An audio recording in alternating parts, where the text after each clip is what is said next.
se va a juntar todo, pero ¿qué podemos hacer, pues? De frente a la película no creo, ¿ah? Tiene que ser así como que algo más emocionante, algo de otro nivel, o sea, como que no hay que actuar solamente nosotros, podemos jalar a otras personas ya hechos, o sea, con la carrera ya, con experiencia. Un comunicador, ¿cierto? Pero alguien que para conseguirlo. Pero no nos es va a fácil, costar. que tenga experiencia, todo, de repente se puede votar. Y si nos rechaza. Y si nos Si es rechaza como tú, también. peor todavía. Oh, yo no me voto. Entonces, Sandra, pero tú no me dijiste que habías a veces hecho un trabajo con Mariluna. Cierto. ¿Crees que el pata ¿Tienes un contacto? pueda? Voy a llamarle, ¿Seguro? ¿eh? A ver. Por favor, todo silencio. El cambio de celular. Es que así es el que tiene O sea, plata, pues. Tú agarras mi celular sin permiso. Cállate, pues. Espera, está temblando. Cállense. Ay, enfermo mental. Claro, podemos ir, o sea, como ¿Aló? el comunicador ¿Aló? que esté en el aspecto de Aló, Mariluna. nos explique Hola, toda nuestra experiencia. ¿te acuerdas del Y nosotros productor podemos seguir. que me hablaste la vez pasada?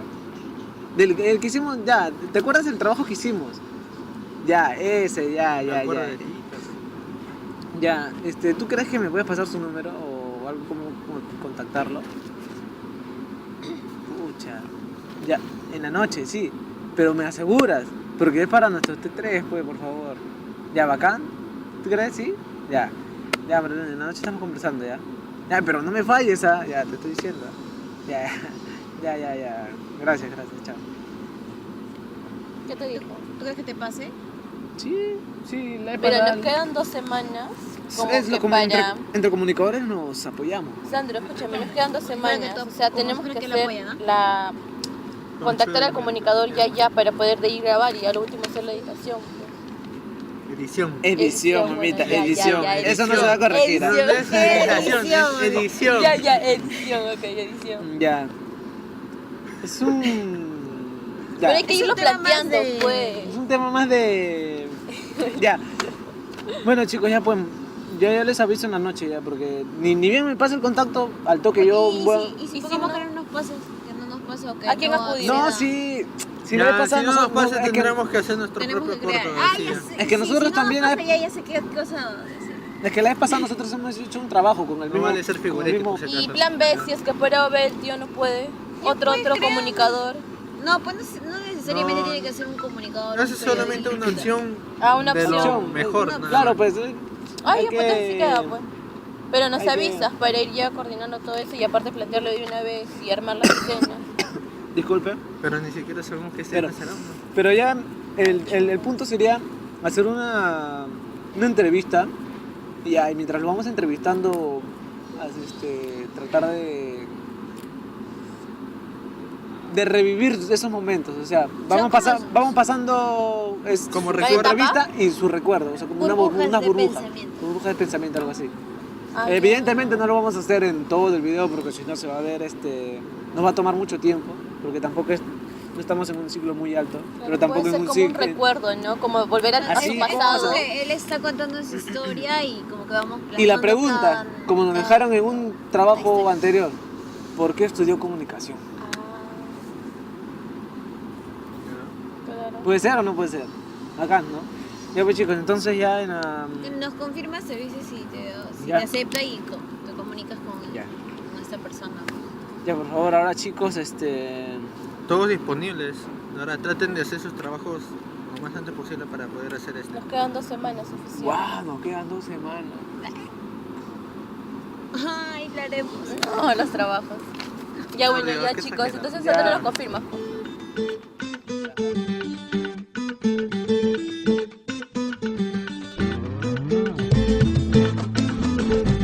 Y lo vemos haciéndola de reportero minutos previos al despegue. Estas imágenes eran registradas para declaración de Bolivia. El goleador chapecoense, el goleador jugando la primera final de la Sudamericana. Um final muito importante para nós, como sempre pelo Bahia, nós estamos bem. Confirmou.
viene el productor ya. ¿En Ya. un minuto? Sí, ya las qué entrevistas, por nervio, todavía no favor. me he aprendido las preguntas. Ahí está leyendo, Lee las preguntas. Vamos a su encuentro. ¿Ya? Ya, listo, ya.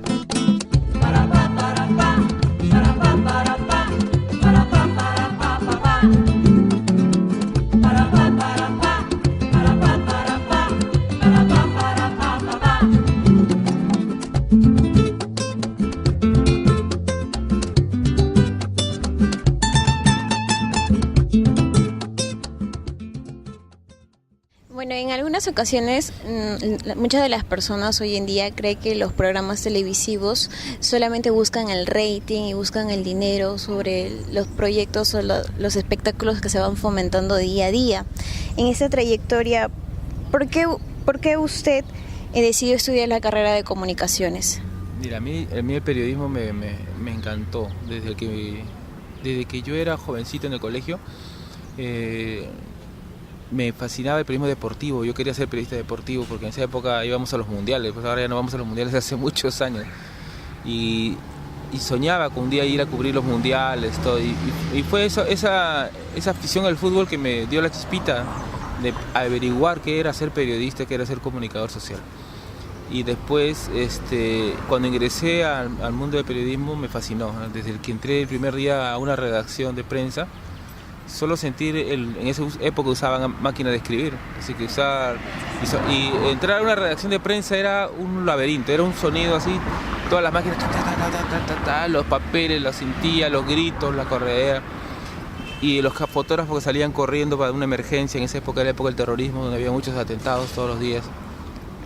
Y cuando entré ahí me fascinó, me quedé enamorado de ese ambiente bohemio también del ser periodista, bohemio en el sentido de que a veces los periodistas somos, yo siempre digo, somos como ciudadanos del mundo, porque viajamos por todos lados y vivimos experiencias muy diferentes. Y cuando estaba ahí me fascinó y me quedé enamorado de mi carrera desde ese día, y supe que era lo que había elegido, que era para mí. Me sentí tan a gusto que creo que supe que había elegido bien. Y mi sueño de ser periodista empezó en un colegio, en mi salón de clases de un colegio nacional, donde era un colegio muy pobre, donde teníamos, el salón era de Terní con huecos y todo. Y cuando le dije a mis compañeros que un día quería ser periodista, me agarraron a cuadernazos. Y yo les decía y se burlaban, ¿no? Pero cuando pasaron los años y vieron que pude lograr muchas de esas metas, son los primeros que después se alegraron, ¿no? Entonces fue bacán, es bacán. Pero nada, esta carrera, creo que más que yo ella la haya elegido, creo que ella me eligió a mí, ¿no? Y cuando usted terminó la carrera, ¿qué tan difícil le resultó encontrar trabajo en este medio? Era complicado. Creo que incluso ahora es un poco más complicado. No sé, algunos me dicen que no, otros que sí, pero lo que pasa es que yo veo una sobreoferta en mi época habían 3 universidades nada más: San Martín, Garcilaso, 4, la Universidad de Lima y por ahí una más, creo que San Marcos y Villarreal. Eran los dedos de mi mano, los 5 dedos de mi mano, y no había más facultades de comunicación en Lima. Entonces ahora se han cuatriplicado y mucho más, y a nivel nacional también. Entonces, pero también el mercado se ha ampliado, pero creo que no a la misma velocidad, por eso creo que es un poco más complicado. Pero era difícil, ¿no? Conseguir una práctica. Pero yo siempre digo a los chicos, ¿no? La idea es que te den la oportunidad, ya depende de ti. Es como el pez, ¿no? Te metes a un estanque y ya depende de ti nomás nadar solito, ¿no? Siempre buscamos una oportunidad, y cuando se te den esa oportunidad hay que aprovecharla. Yo recuerdo que yo tenía un tío que era chofer de la revista Sí, una revista que desapareció, donde trabajaba César Hildebrand. Y yo me enteré que él trabajaba ahí y le dije: tío, ¿tú crees que le puedes decir a César Hildebrand si por ahí me puedes conseguir una práctica? Le dijo, mira, y César Hildebrand agarró un papelito, una servilleta, y escribió: busca al señor Oscar Medrano, que era el director del diario Hoy, un diario aprista. Y yo fui con una recomendación sin conocerlo, ¿no? De César Hildebrand. Y le toqué la puerta al señor y me dijo: ya, perfecto. César, no, bueno, bacán, te damos la oportunidad, a ver, depende de ti. Me quedé y ahí pasó la carrera así. Y nunca más necesité que alguien me diera un empujocito, sino ya estando ahí ya lo logré avanzar. ¿Le gustaba el clima laboral en donde usted se encontraba, donde estaba empezando a trabajar? Mire, el clima laboral es fundamental para que uno se pueda desarrollar bien. Y siento que he pasado por muchas redacciones y muy interesantes, divertidas. como le decimos a los jóvenes ahora, es muy bacán, ¿no? Que te diviertes, bacán. Es muy entretenido y ser periodista es muy divertido. Y también he pasado épocas donde en algunos ambientes son un poquito no los propicios, ¿no? Pero yo siempre digo que la carrera no tiene la culpa. Si pasa algo y a veces tú llegas a un trabajo y dices, pucha, no me siento a gusto, es por las personas que pueden estar ahí, pero no por el trabajo mismo. Y hay que buscar esas alternativas, ¿no? Pero sí, a mí, yo, por ejemplo, en el diario Onda, donde trabajé, me divertía mucho, era muy bonito, un ambiente de camaradería bien chévere. Ahora en Latina, acá no sé, es una empresa donde uno se puede desarrollar muy bien y donde tengo grandes experiencias que he pasado durante tantos años. ¿Me puede contar alguna de sus experiencias donde pasó acá en su actual trabajo? Mira, en Latina he trabajado los últimos 17 años de mi carrera y aquí creo que he cubierto de todo, desde judiciales, locales, policiales, política también, y la experiencia que más me marcó fue el Andahuaylazo definitivamente, ¿no? Donde fui a cubrir ahí y casi me matan en medio de las balas, ganar, fue la mejor cobertura que se hizo a nivel nacional sobre ese evento y la hice yo con mi equipo, ¿no? Y digo equipo porque trabajamos mucho con mi camarógrafo y mi auxiliar en ese momento.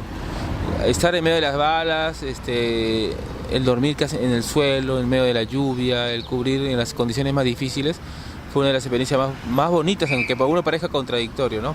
Fue una de las experiencias más enriquecedoras que uno he tenido, ¿no? Y que si lo volviera a hacer, lo volvería a hacer, ¿no? Siempre digo que un periodista va donde los otros huyen, ¿no? Cuando hay un incendio, la mayoría de la gente tiende a retirarse, ¿no? El periodista quiere estar ahí para ver si hay una buena toma, una buena imagen o alguien que ayudar, ¿no? Entonces, es algo instintivo, ¿no? Claro. ¿Alguna vez en su trabajo su jefe le ordenó hacer algo que no le gustaba o que no le llamaba la atención? Sí, muchas veces. Ha habido muchas veces, y ahí es el tema ético, ¿no? Donde uno, el periodista, tiene que saber, si bien así sea cuando joven y empezar, tiene que saber ponerse en su momento firme ante cualquier situación. Los principios siempre están adelante. Y ha habido momentos donde a veces he visto a muchos colegas que por mantener su trabajo accedían a todo lo que los jefes les decían y lamentablemente al final perdieron porque pasaron no solamente el anonimato, sino sus carreras se truncaron, ¿no? Por hacer el sí señor, ¿no? El no tener la fuerza de poder momento decir no. A veces tenemos que aprender a decir no. Yo recuerdo muchas anécdotas. Te puedo contar una y recuerdo que estaba yo en la conferencia en esa época de Alejandro Toledo, el expresidente, cuando estaba siendo candidato. Y en esa época el Servicio de Inteligencia manejaba todos los canales, toda la frecuencia latina y otros canales.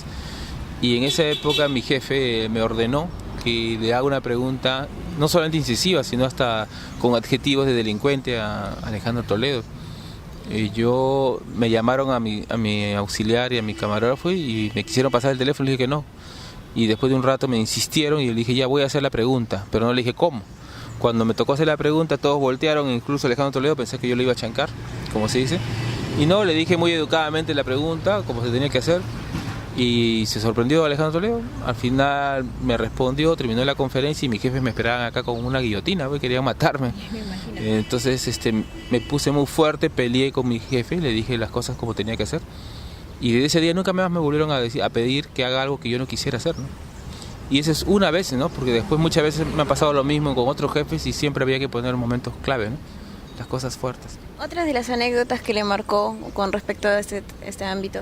En cuanto a la presión, ¿no? Por ejemplo, a veces uno, el periodista no solamente se enfrenta a las presiones de los mismos colegas, sino también a la presión económica o a las amenazas, las extorsiones.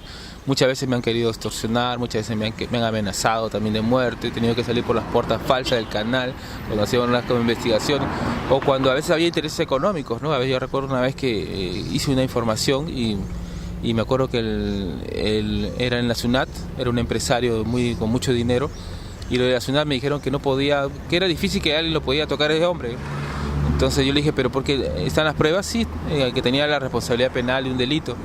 Bueno, le dije, yo le voy a sacar la nota. Me dijo, no creo, porque el dueño de tu medio donde tú trabajas es el amigo de él, es más casi como compadre. Y yo saqué igual la nota. Y al día siguiente vinieron como 5 Mercedes-Benz con sus abogados, todos, y el director me dijo, si no consigues los documentos en 1 hora, te voto. Y fui, conseguí los documentos y le mostré y lo dejé sin argumentos a los patas, ¿no? Y al final eso me sirvió no solamente el respeto de mi director, sino me salvó el pellejo, ¿no? pero así una vez, constantemente. Una vez un abogado me ofreció $7,000, recuerdo, para darle el nombre de un policía que investigaba a su patrocinado. Obviamente quería matarlo. No, nunca se lo di, ni es más, dejó de ser una de mis fuentes. Pero así el periodista atraviesa durante su carrera numerosas pruebas que ponen a prueba su, como valga la redundancia, su valor, pero también su moral, ¿no? Otro tipo de amenazas que usted recibió cuando usted no accedía a los proyectos que le decía su jefe. No, hubo bastantes, ¿no?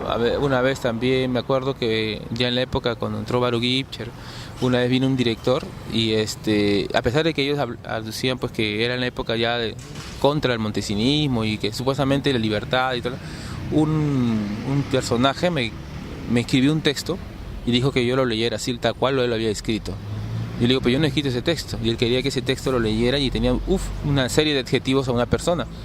Que yo le dije, esa persona es amiga mía. Digo, yo no puedo escribir, no puedo hacer eso. Y me dijo, no, tienes que leerlo. Y se fue. Así que yo agarré, me fui con otro jefe y le dije que no lo iba a leer. Que si me tenía que despedir, que me despida, pero yo no lo iba a leer. Y ese jefe me defendió. Y al final entre jefes se agarraron, pero me sirvió y el otro desde ahí me vio que no me iba a dejar amilanar, ¿no? Ni tampoco manipular, ¿no? Y otros quizás lo hubieran hecho, ¿no? Es complicado a veces también. Otra de las anécdotas que le hayan marcado con respecto a este proyecto. Sobre manipulación son esas, ¿no? Porque ha habido, como te digo, en gran cantidad. Pero también hay otras experiencias que te marcan bonitos, por ejemplo, cuando tú salvas vidas, cuando haces alguna cobertura importante, ¿no? El viajar al extranjero, te enriquece mucho. Pero en cuanto a la manipulación, ha habido eso, ¿no? Prácticamente, esas creo que las que yo recuerdo ahorita, las más principales, ¿no? ¿Le ofrecieron dinero para atacar a algún funcionario público? Para atacar, a veces me han ofrecido dinero para no sacar algunas notas, me han ofrecido dinero para dejar de sacar notas o simplemente a veces amenazas vedadas, ¿no? Que te llegan para que que te recuerdes que tienes familia o que te están siguiendo. En la época del narcotráfico también, cuando he hecho muchas investigaciones de narcotráfico, y de ahí teníamos que trabajar en una investigación de Panamericana Televisión y después teníamos que seguir con seguridad, ¿no? Porque una vez hice una investigación a la mafia coreana de la droga, que fue un año de investigación, conseguimos todos los videos de esa banda, fue uno de los reportajes los principales de ese año en Panorama, y cuando sacamos eso, ellos tenían jurada, pues, ¿no? Entonces ahí, por ejemplo, nosotros no podíamos dar ni siquiera nuestro teléfono, ni familia, ni nada, ¿no? Es un poco el riesgo de ser periodista también, ¿no? ¿Qué consejos nos daría si es que nosotros llegamos a pasar por algunas de estas situaciones similares?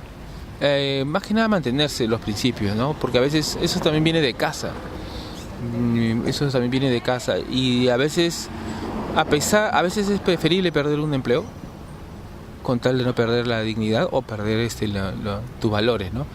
Y eso al final, algunos pueden decir, no, pero pucha, le dan los temores porque quién no va a querer perder su trabajo, ¿no? Pero si tú te mantienes firme, te ganas el respeto de la gente. Y eso va a hacer que te vean de otra manera, ¿no? Ha habido muchas veces donde a veces uno tiene temor, pero es parte de eso, ¿no? Yo recuerdo, por ejemplo, cuando estaba en la época de Baruch Gipcher, antes, los Montesinos, yo cubría judiciales. Incluso una vez me llamaban para que yo siguiera investigando al otro dueño del canal, ¿no? Y yo me negaba. Cuando entró, mira cómo es, ¿no? Y yo me negaba, y cuando entró el señor Gipcher, recuerdo yo que él tenía un grupo de gente que hacía seguimiento interno y vieron que yo no me metía en cosas malas, pues, no accedí a esas cosas, y cuando llegaron me permitieron quedarme en el canal. El 99% de los que trabajaron en Latina lo despidieron. Solamente nos quedamos 2 o 3 personas más y entre ellos estoy yo. Es más, después con los años terminé siendo muy amigo de Baruch Gipcher.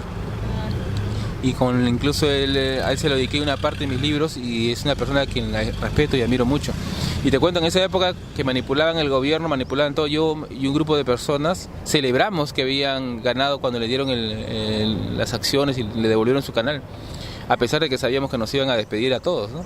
Porque es una cuestión de principios, ¿no? En toda su trayectoria, ¿cuál fue el trabajo más difícil o cuál fue el reportaje más difícil para usted? No hay mucho, ¿verdad? O sea, a ver, la cobertura más difícil fue el Andahuaylazo porque ahí sí casi nos matan. Pero siempre una vez me preguntaron, ¿cuál ha sido el reportaje más complicado de tu vida? Y mira, aunque no lo creas, a veces hay reportajes que parecen tan sencillos y se complica. Una vez me tocó hacer un reportaje de una niña, que para mí fue el más difícil de mi carrera. ¿Por qué? Dice, no sé si recuerdas una niña que le dijo a Michelle Obama que su mamá era inmigrante ilegal en los Estados Unidos. Fue una noticia que dio la vuelta al mundo. Se lo dijo a la primera dama de los Estados Unidos, mi mamá es ilegal. Y su mamá se tuvo que pasar a la clandestinidad. Entonces pasaron un tiempo, yo traje a esa niña acá a Lima y le hicimos un reportaje, pero la niña, por lo mismo que había vivido en un ambiente difícil, casi escondida en la clandestinidad, cuando llegó a Lima, para ella de Estados Unidos, ella no, era peruana, pero nunca había vivido acá en el Perú, la niña era súper parca.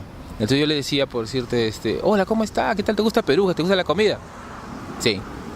¿Y qué tal? No.